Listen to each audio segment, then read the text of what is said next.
All right, good afternoon, good morning, good evening, wherever you're at in the world. Welcome to the channel. Welcome to the live stream today. You can probably tell by the title, I'm talking about Ghost in the Shell, the classic manga, as well as anime, as well as, Hollywood action film.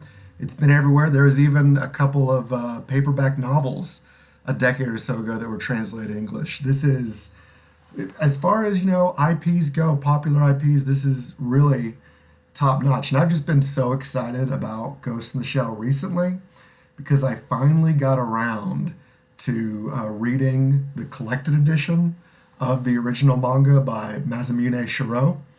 And I had read like individual issues of this in past years, like whenever I could find a copy, because even though I was reading comic books at the time when this was originally translated into English and published by Dark Horse in 1995, even though I was reading comics and I wanted to buy the issues no matter where I went, like comic stores just wouldn't have it or they'd be sold out. I really think they underestimated the demand that people would have for this series right from the beginning of its publication in America. And I think that was 3 or 4 years after it was originally published in Japan, in Japanese. But by the time it got to America in 95, you could already see in American comics like coming out from Image and other publishers, the Wildstorm books, the Extreme books, they were definitely borrowing heavily from the style of Shirow. And as you can tell, I'm drawing right here. I already penciled in these two head sketches earlier today of Batu on the left and Major Motoko Kusanagi. And what I was going here with the style is that, I already mentioned that in 95 there were artists who were clearly influenced by Shirow in their work. And there's a lot more Western artists like just literally doing their versions of Kusanagi today, the Major. So I was looking at like illustrations by Kenneth Rockefort, cool comic book artist who I've met before at a convention, very friendly guy. And also Dustin Weaver, great talent, never met him in person, but top-notch talent. So I was looking at what they did, and then I was also looking at, you might remember, there was a Ghost in the Shell movie, American Hollywood version that came out a couple years ago, 2017, starring, I think it was 2017, starring Scarlett Johansson, who has really made a career out of taking on roles where she wants to be a mom, but she has to be a computer. It's kind of the conflict, the tension that a lot of her characters have. Or, if not, maybe not always she has to be a computer, but sometimes it's more like she has to be a weapon of the state. And, Major Motoko Kusanagi, you might say it really fills both of those roles. She's both, well, technically a cyborg, not a robot, but definitely a weapon of the state. And that reminds me, one of the things that some people I think might say that like Ghost in the Shell has cyberpunk roots or it's a cyberpunk property, but I'm not sure exactly how punk it is because it's really about the heroes. The Major is like a military veteran. She's working for Section 9, which is like public security in Tokyo and Japan in the year 2029, the far-flung future of 2029. So we're really rooting for not really any punk characters here, I would say. It's like we're rooting for the man, essentially. And it's always interesting to me, that sort of up with the military attitude to be in speculative fiction, science fiction at all. But even still, you might say, to split hairs, that, Section 9 in both the comic and the TV show standalone complex and in the original animated movies, the anime, that, even though they're the state or they represent the state, it's like they're kind of like their own thing. They only answer like directly to the prime minister, I think. And it's sort of like anything goes, black ops unit, just like whatever it takes to get results. That's all they care about. So they don't really answer to anybody. But like I was saying, I have been reading recently for the first time in its collected edition, the original manga by Shirow. And some of the things that I was I didn't get this until recently. I finally bought this book, and this is the hardcover from Kodansha or Kodansha. I'm not sure how you say that exactly. But that book has the color pages, the black and white pages. It's all complete. You read it in the original, Japanese, right to left. And something I always thought was that the manga was going to be a lot more like Standalone Complex or the original movie, where it was basically this continuing story. But what you find is in the original manga, and I'm guessing, well, it's the same story. So the original 8-issue miniseries from Dark Horse is that it's a lot of done-in-one stories. It's not just like, oh, they're trying to catch the Laughing Man, as it was in Standalone Complex, or Kuze. I know Kuze was like the bad guy in the American movie, but I forget if that was the same in the original anime. And I should know that because I just rewatched the anime in the last month, and still great, that anime. Like I've been on kind of a Ghost in the Shell kick, as you can tell. But with that original anime, if you'd asked me even 2 months ago, like what the top 10 films of the 90s were, I would have put The Matrix on that list for sure. And now I got to give the spot I would give, watching both again recently, I would give the spot I would give to The Matrix for one of the best films of the 90s, top 10 for sure, to Ghost in the Shell, because I think The Matrix, among a lot of other, American science fiction properties, and science fiction both in the movies and on TV and in comic books, like I already mentioned, owe a huge debt to the work of Shirow. So I'm going to give it, and the director of the original movie, Oshii, I believe, Mamoru Oshii. I don't really know a lot of Japanese, but I gotta say, one of the top 10 films of the decade for sure. And another thing, top 10 films of the decade, and also I would say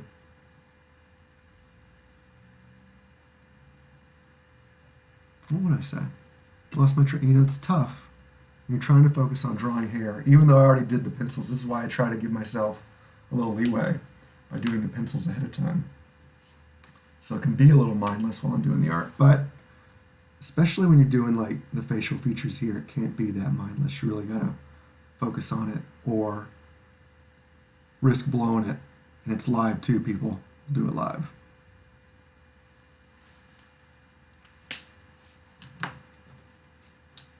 Oh, I know what I was going to say. So I say top 10 films of the decade for sure for the 90s. It's great. Go give it a watch.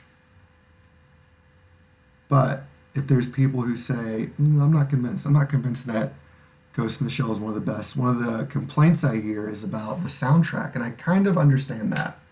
Like the soundtrack has that sort of, chanting music that you might, if you played Final Fantasy VII, it's that sort of thing, like the theme for Sephiroth. And also, what also came out around the same time, the Episode 1, The Duel of the Fates, Star Wars. But I like the chanting more there than I do in Ghost in the Shell. So if it's not a 10 out of 10, it's only like 9 out of 10. Or 9.9 out of 10, I'll say. Because, the chanting soundtrack, I don't think is an ideal soundtrack approach. But the animation, incredible. The story. Well, let me say something about the story. I had a friend years ago when we were watching Standalone Complex, like when it was originally released in the States on DVD, so around 2005, 2006. We're watching this as it comes out. And he said, I think the movie is too simple in terms of story. Like, it's really easy to understand. On the other hand, I think that the comic books are too complex, but I think the TV show, Standalone Complex is just right. And at the time, I absolutely agreed with him. And now, maybe it's like, giving myself another decade plus, and then finally getting around to reading the manga in its entirety. I cannot recommend it enough. It is so good. I mean, it's not even top 10 comics of all time. It's top 5 easily. And I'm not just saying manga. I'm saying top 5 comic books ever, just in terms of presentation. And you really got to narrow down the list too. If you're going to have the asterisk of who wrote and drew this comic all by themselves, or a majority by themselves, or we'll say they're the main author, because there's probably an asterisk too there. Because if you didn't know, one of the ways that the studio system in Japan works is that even artists who, like, their name is the only one in the credits. So Masamune Shirow, he's on the cover of the book. He wrote it, he drew it, and I don't know this for sure, but what I've heard about the industry is that they pretty much all got assistants who are working with them. So they've got guys who are in the studio, or who are helping them either, draw backgrounds, or draw buildings specifically, or technology specifically, or motorcycles specifically, or doing layouts, or doing inking. And that's similar to the system we've got in America. But in America, you see on the credits basically everyone that's involved. That's not always the case, though, because even in America there will be sometimes people doing inking assist, or filling in blacks, or this other sort of not quite completely rote labor, but something that the artist, even if they're an auteur, would feel comfortable sort of having an assistant or someone else do. And a funny, famous example of that is like Frank Miller having inking assistants on The Dark Knight Returns, and then one of those inking assistants having his friend, a young Todd McFarlane, actually draw or do part of an explosion on one page in an early issue of that. So I always thought that was funny, because if it had happened a decade later, Todd McFarlane and Frank Miller were working together on the Spawn Batman crossover. But a decade after they'd come out, you probably would say, well, Todd, could you ink it? They want to hide. Well, I don't know if I can say all that, but they might put his name in the credit. Even that, maybe not. Forget I said anything. But back to the point about the Japanese system, is that who knows how many ghost artists were helping Shirow with this. I mean, I'm sure Shirow deserves the lion's share of the credit, and I'll give it to him for sure. He's a genius. But I don't know. My source on that, though, in terms of the Japanese studio system, was an old Wizard: The Guide to Comics magazine, where Colleen Doran was writing about the studio system. So I always thought that was interesting. It's the first time I heard about it, again, sometime in the mid-90s. I was like, okay, I guess that's how it is. Interesting. But when I say that Ghost in the Shell is one of the top comics of all time, I absolutely mean it. And when I'm saying top comics, what else would I put on the list? Well, it's got to be some works by Alan Moore. So I'm going to give, of course, Watchmen's on there. People love Watchmen. I do too. But even more than that, I think Alan Moore's magnum opus is Promethea.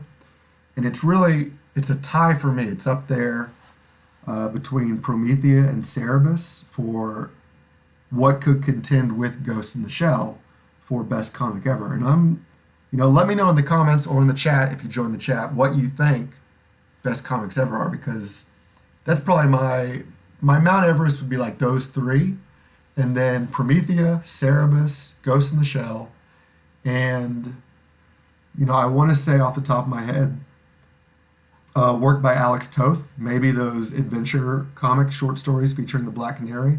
It's a short story, but it's like so beautiful. It's really just like peak comics, best of the best, that I would say it's probably on Mount Rushmore. And if not that, I'm not entirely sure. Another thing I really loved from the mid-2000s was Punisher Max by Garth Ennis and a variety of artists, including like Dougie Braithwaite and Goran Parlov. And I think the best with that was the work by Parlov. So Ennis and Parlov on those various Punisher works they did together. But like I was hinting at earlier, in terms of, say, if we have to have the asterisk of writer-artist, then I'm going to give it to Ghost in the Shell, Cerebus by Dave Sim, with help by Gerhard on backgrounds. And then, I don't know. Again, I'm curious what other people think about this, but it's definitely those two for me. That might be like the Western and Eastern. Oh, also a very important work. It doesn't quite, like move my soul, so to speak, move my ghost. But I do love Understanding Comics, Reinventing Comics, and Making Comics, that whole trilogy by Scott McCloud. And that's probably the most important academic work in comics. Bar none? Could I say bar none with that? I believe it. But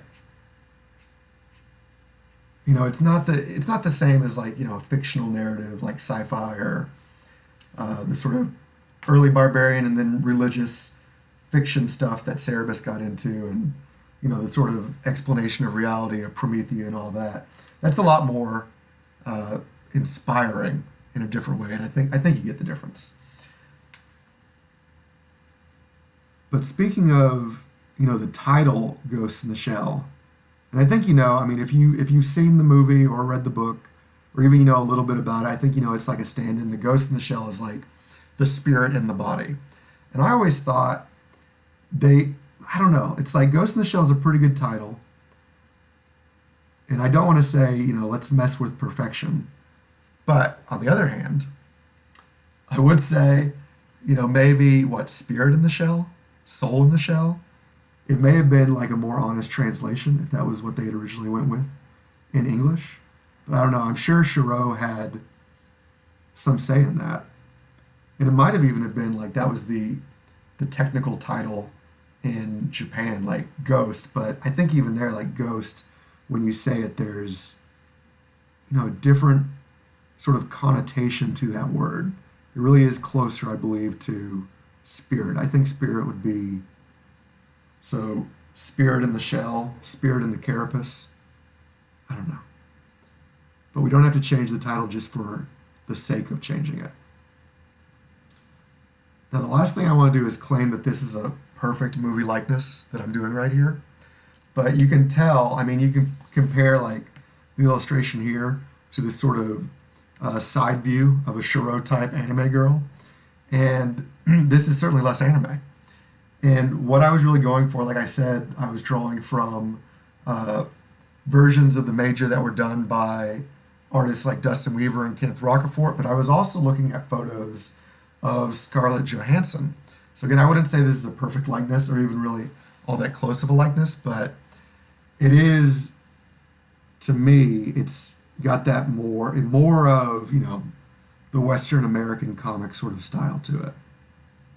Not great, I'd never say that, but I was, with the pencils, I was happy with it when I got to the end of it. I was psyching myself up. I was like, yeah, I want to film this. I want to go live. But I haven't worked up the courage yet, someday I'm sure, to just go live for the entire thing. That's why you really got to admire the pros like Jim Lee. If you've ever seen Jim Lee's Twitch stream, or the YouTube videos that get edited down. Like he's on Twitch, I believe. He's streaming like an art, like a piece from beginning to end. And like, for example, I think he drew an actual Action Comics like Superman cover that was literally published. He drew it all on stream, and it was like a 5-hour process. It might have even been longer than that. That'd be something else to work up to. I don't know if I've got what it takes to stream for 5 straight hours. But perhaps someday. Never say never. And if the interest is there, if somebody said, "Hey, I will watch for 5 hours if you stream for 5 hours," I'd be like, "Well, you make a powerful argument." So I was debating, like, I'm going to do a little bit of color now, and I was thinking, like, what am I going to do for the hair? And I think I'm going to go with this royal blue Copic marker for part of it, and maybe do some, mix and match here. But I don't have really I have more confidence with the pencil, less confidence with the ink, with the Micron, and even less confidence with the Copics. But it's like you can compare different illustrations of the Major by Shirow, the original artist, and there's times where it's just like, okay, this looks purple, this looks violet.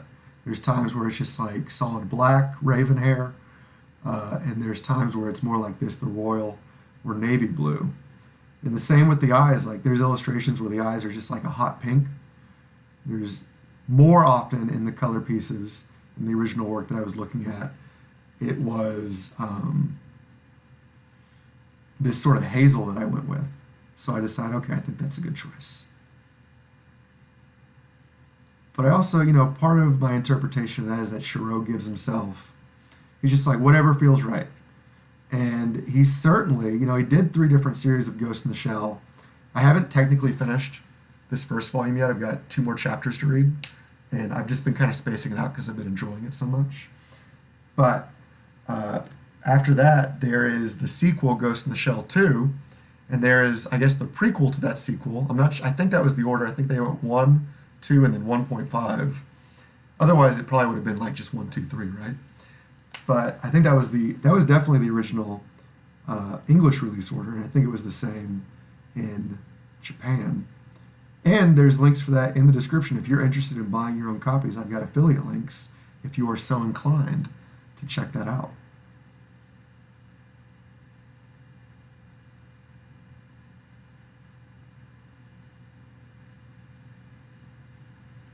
But I'm really, really looking forward to reading the rest of, again, even if only the first volume is what ends up being in my mind, in my opinion, you know, not to form my opinion ahead of reading anything. Even if 1 turns out to be like the best and like the, you know, like I said, magnum opus of this man, I'm still thrilled to have, you know, more to read. And like I was getting at, you know, he just lets himself do what he wants to do, because after that, he's mostly done art books. I don't know that he's done, you know, comic book narrative stuff after Ghosts in the Shell was over. Correct me on that if I'm wrong. I know there was other stuff that came out before, both in Japan and in America, such as, I believe, Dominion Tank Police, Appleseed, Black Magic, some other things maybe. Those are the ones I'm most familiar with that came out from Pacific Comics and Dark Horse at different times in the 80s and 90s. But, you know, since then, I think he's mostly been doing art books, like Intron Depot and the Blade series. And those are great. It's a little more adult subject matter. But I wish he would go back to comics. There's something about, you know, I say that as I'm basically just doing illustrations here on comic book artboard. But there's something so much more enthralling about, you know, having a story to follow along with the images, not just leaving the images on their own as sort of these, you know, impressionistic pieces, which are nice too. But again, I just want to emphasize how much better it is, in my opinion. And now, you know what? How about a little Violet? Just to see what it's like. This is all experimentation. And even if I screw this art up on live stream, there's always the opportunity to make more art in the future. And that's the silver lining.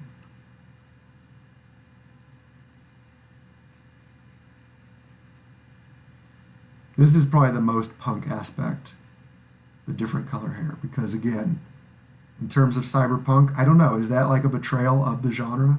If you're rooting for like a paramilitary unit that's run by the government? I don't know. You tell me. Let me know. Let me know what you think. So I think what I think on this is I'm gonna go ahead and finish up inking the hair and the face of Motoko.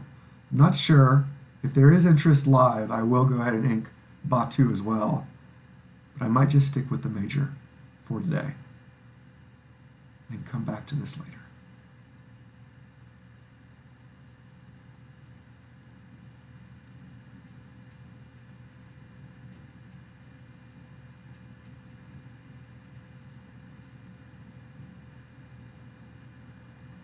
And I think it might be time to go back some point soon and watch Standalone Complex again, because I don't think I've watched it in its entirety in a good decade plus. I remember really enjoying it, but now at this point, if I'm thinking like, well, the comic's so much better in my mind, can the TV show really live up to it?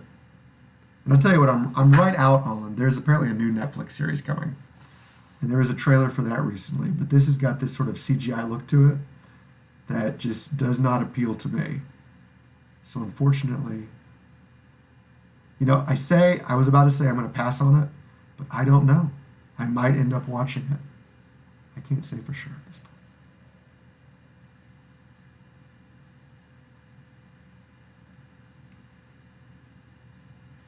But I am not a fan generally of CG anime. Or, even in America, I would prefer traditional cell animation, hand-drawn animation, Pixar makes good movies, we all agree, but in almost every single case, even when Pixar is in the conversation, I would rather watch hand-drawn animation. And, my taste for anime is kind of locked in a moment in time. This sort of late 80s, early 90s, where, we talk about I think a lot of people treat this objectively as like the peak of hand-drawn anime with work like the original Ghost in the Shell film and Akira. And then I would also say there's some other great stuff there. Some original animated videos, OAVs, or is it OVA? I forget. But the original Tenchi Muyo series and the movie for that, I was a big fan of back in the 90s. I loved the first two Soul Biancas. And the most disappointed I think I've ever been by an anime was when I bought the VHS tape for like the first couple of episodes of Soul Bianca Legacy. And they were no longer doing that, incredibly difficult rotoscoping or is it rotoscoping? Like they were drawing these geometric spaceship objects moving in space from multiple angles all in one shot, which just, there's no easy way to do that. It was just so impressive. And the first two Soul Biancas are the toppermost of the poppermost for that. But Legacy was doing like these CG model ships, and it was such a letdown. I felt betrayed. And really that was kind of the beginning of the end for, me being interested in new anime, because a lot of other stuff, it was doing that. They were bringing in CG, and even in Standalone Complex, they've got those little spider machines, the Tachikomas, who got the funny, cute voice. They were well done CG characters, but still, it would, it cannot hold a candle to the impressiveness of if they were drawing it all in cell animation, hand drawn for the whole thing from all those different angles. That would have been something. But you can't always get what you want.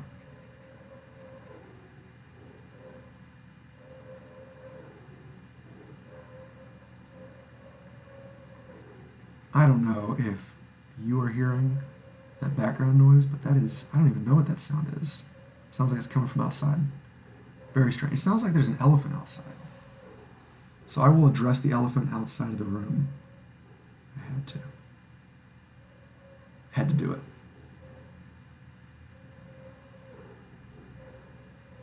So I am the last person that should be offering anyone drawing advice, but I'll pass along some drawing advice that I learned from a Dave Finch video. It was like a new Gnomon art tutorial, Gnomon, that I saw years ago. And he was drawing something. He was talking about, if you're inking and you feel less confident about something, just go over it. Give it another line. Give it some thickness. And you might be surprised by the positive effect that has on the work that a second ago you were feeling less than confident about.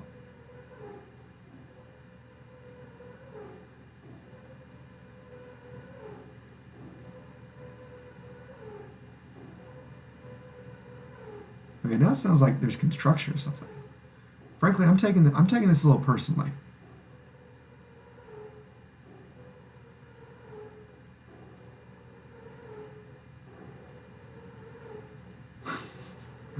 Because someone came in on the chat and was like, "Hey, sounds like someone's knocking down your house from outside." I'd be like, "That's fair. It's a fair thing to say." So I'm curious, okay, knowing what I like, if anyone's got recommendations for more anime I should see that maybe I missed from back in the day, if you know that I love Soul Bianca, the original Tenchi Muyo, Ghost in the Shell, the movie, first movie. You know what? I never got around to seeing the second Ghost in the Shell. I probably shouldn't. There's some other stuff. What was it? Gunbuster was something I finally got around to watching in the last year that was just like very cool. And I watched recently-ish, in the last year, I watched Neon Genesis Evangelion for the first time, and I was like, this is all right. But it was basically, it was all right. I know a lot of people love it, but to me it was all right.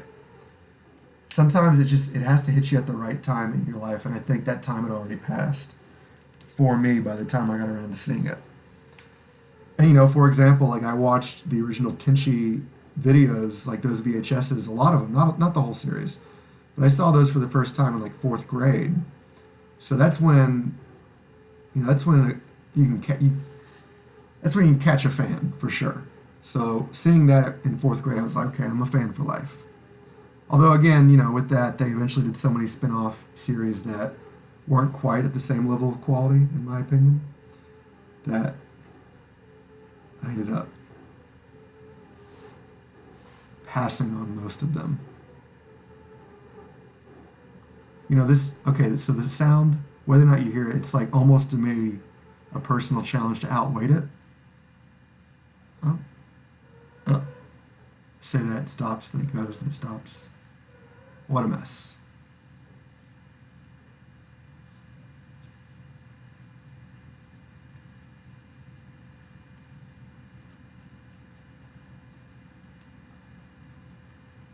You know, I'm trying to go for that sort of lighting effect that you get in anime hair. There's this, you know, this white space. It's all about practice.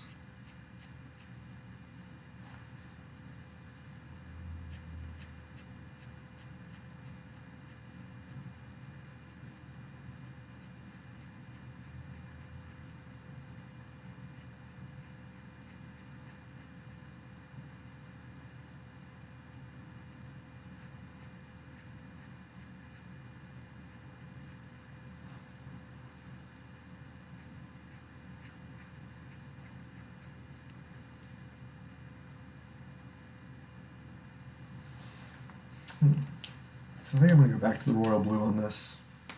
I think it's pretty good. Another tip, I don't think, so I gave credit to Dave Finch for the line weight tip. I don't know who said this originally. This might have been like Wally Wood or maybe even Alex Toth, or, you know, it's one of the old wise men of comics. Like, when in doubt, black it out. I just love that line. When in doubt, black it out.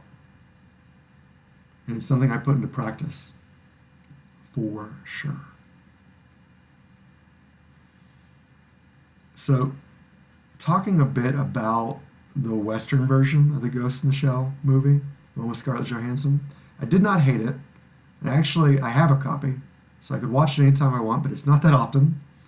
Probably seen it about 3 times. There's some really good scenes that are also, I think, scenes that were similar from the anime, the movie, or the TV show. Like, for example, where Chief Aramaki there's an assassination attempt on him outside his car. I think that's also in Standalone Complex, and maybe in the manga too. But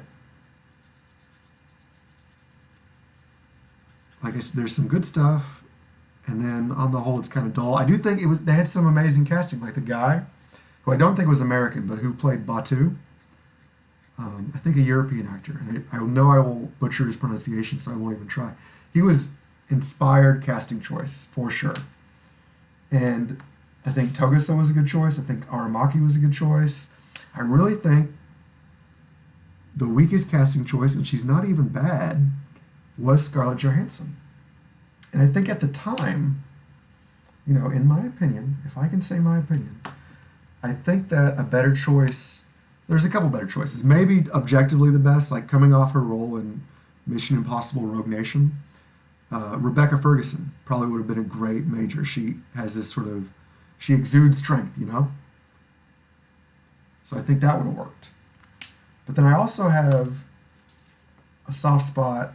I think the role could have gone to Kristen Stewart at the time. You know, she's since gone on to be in, you know, action films like The Last Charlie's Angels, which is pretty good. I enjoyed it. But I think she could have been the Major for sure. But you know why, even if that was likelihood that was never going to happen, was the director of Ghost in the Shell, the American version, was also the director of Snow White and the Huntsman, which you might remember there was a bit of a brouhaha because the director, Rupert Sanders, had an affair. He was married and had an affair with, or some unfortunate interaction for a married man with Kristen Stewart. So they certainly were going to work together again. He got a divorce. And after those two movies, we haven't seen a lot more from them, which is unfortunate because I think they're both great. Both, you know what? That effect's not going to work. I'm just going all in with blue today. I can maybe go back with whiteout. I can go over with whiteout later. But at least at the moment, I'm just going to color it in.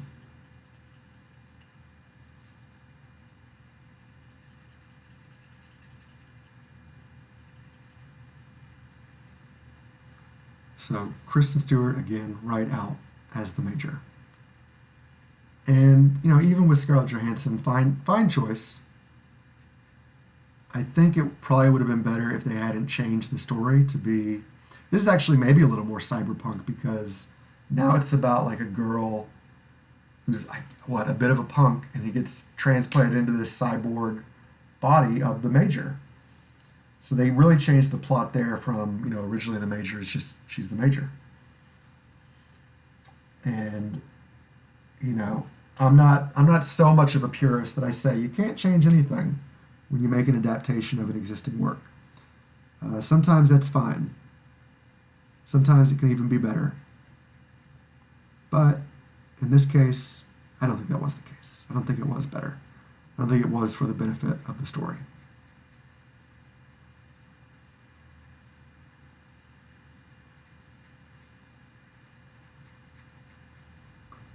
Did I mention yet that I think you should go read Ghost in the Shell, the manga? I do. And I was a little hesitant. Like, I wanted the original comics for years because they read from left to right in just the traditional English manner. They flipped it for the American audience because they know how lazy I am to learn a whole new way to read. And I was like, I don't know if I want to read it backwards. And I've done that before, and it's okay, but I really got into it this time. It was not a problem. All things being equal, I would still prefer reading left to right, but in the original format, right to left for this Ghost in the Shell book, it's more than fun. It's great. Do you believe me?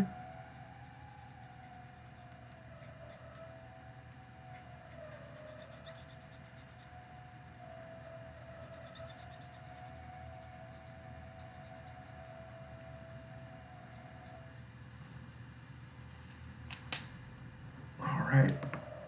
So I want to tighten up the hair. You know, I think just the more lines I give to it, the better it's going to look. Does that sound counterintuitive? Then I want to work on the shoulders and the collar, and that might be it. But this is fun, and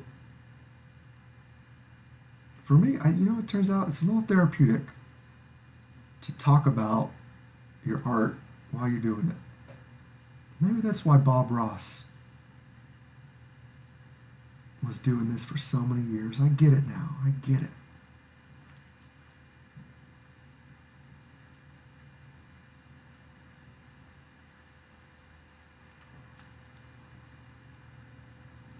So yeah, again, these I think I'm really straying from the original design with these lips. But they're the fuller, more Scarlett Johansson-y lips. This would be if they had done the movie and then like an American Saturday morning cartoon version, which was always funny back in the day. Like Street Fighter is a great example of that. Street Fighter was so crazy popular. It was the video game, and then they made the movie, and then a video game out of the movie, and then there was an anime, but also the American cartoon version. And Capcom, I think, even had the same thing for Darkstalkers. Like Darkstalkers came out, and there was an anime, there was a video game, there was also a terrible Western cartoon version. So what I'm saying is, I wish they had hired me to do character design work for the terrible American version.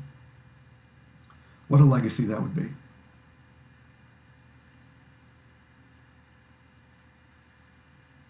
It would be neat someday. I don't know what the likelihood of this is, to meet Masamune Shirow. I don't know. Is he a bit of a recluse, or does he attend conventions? That's always neat for me. They say sometimes don't meet your heroes. They say that a lot, actually. But again, I mention a lot in these videos. I talk about the comic book artists I've met, and to this point, no one has really broken my heart yet. But I think it does help that, I waited till I was an adult to meet most of them. So even if they were having like a grumpy day or whatever, and I have met people, I won't name names, but I have met people, professionals at conventions who seem out of it for whatever reason at the moment, like grumpy, upset about something, and I don't take it personally. Why would you? But I might, if I was younger, I might. And you read about these sorts of horror stories online too for, not just celebrities in general. Like I met a celebrity, and depending on how it goes, let's say like he's the greatest person in the world or the worst person. They could have just been having a moment, a bad day. Like the song. You know the one.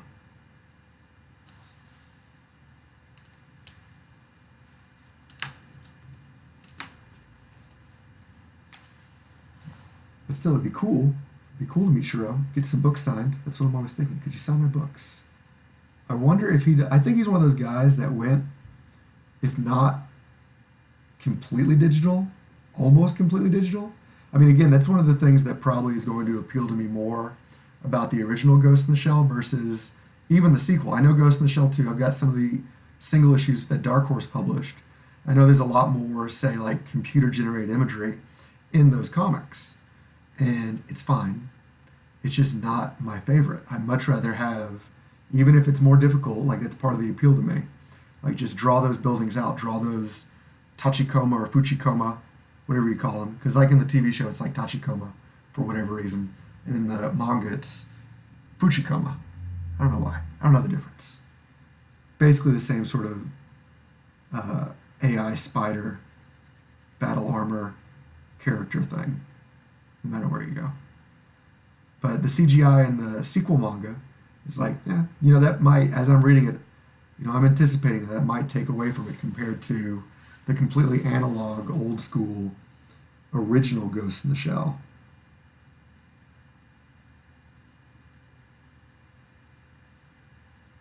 It might just be, it's a relic of its era that I just love. That whole period of Japanese comics and anime. I'll just give it like that 10-year range, 85 to 95.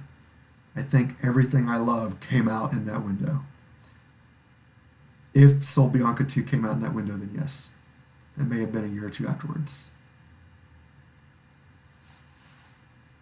And it's neat, like, I'm old. Here's the old man talk. I'm old, and it's neat that, like American kids today have so much more access. Because there's YouTube, and there's Crunchyroll, and there's all these different ways to get anime. And back in the day, it was all VHS tapes, and you'd have to import it or rely on like just a few things that were on broadcast, like Dragon Ball or Sailor Moon. And now there's just so many things, but there's still, there's a ton of American kids that still love both those, Dragon Ball and Sailor Moon. And why wouldn't they? They're pretty cool too.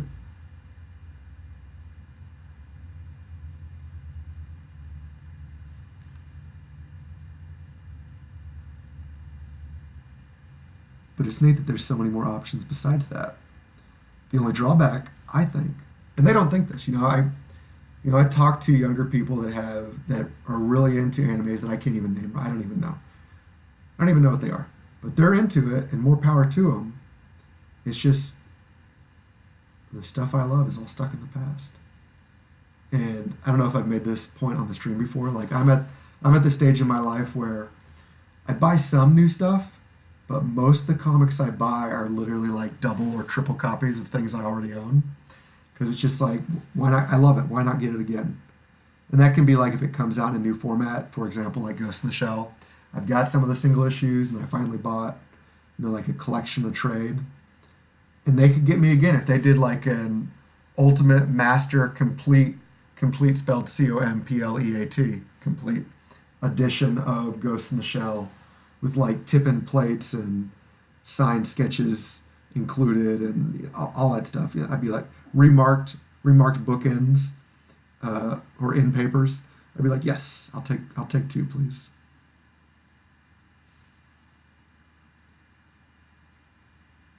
And it's not impossible that something else could come along and completely, blow me away in terms of like, wow, I love this now, but I don't know the last time that happened. And with anime, I certainly think it's been a while. It might have been Cowboy Bebop.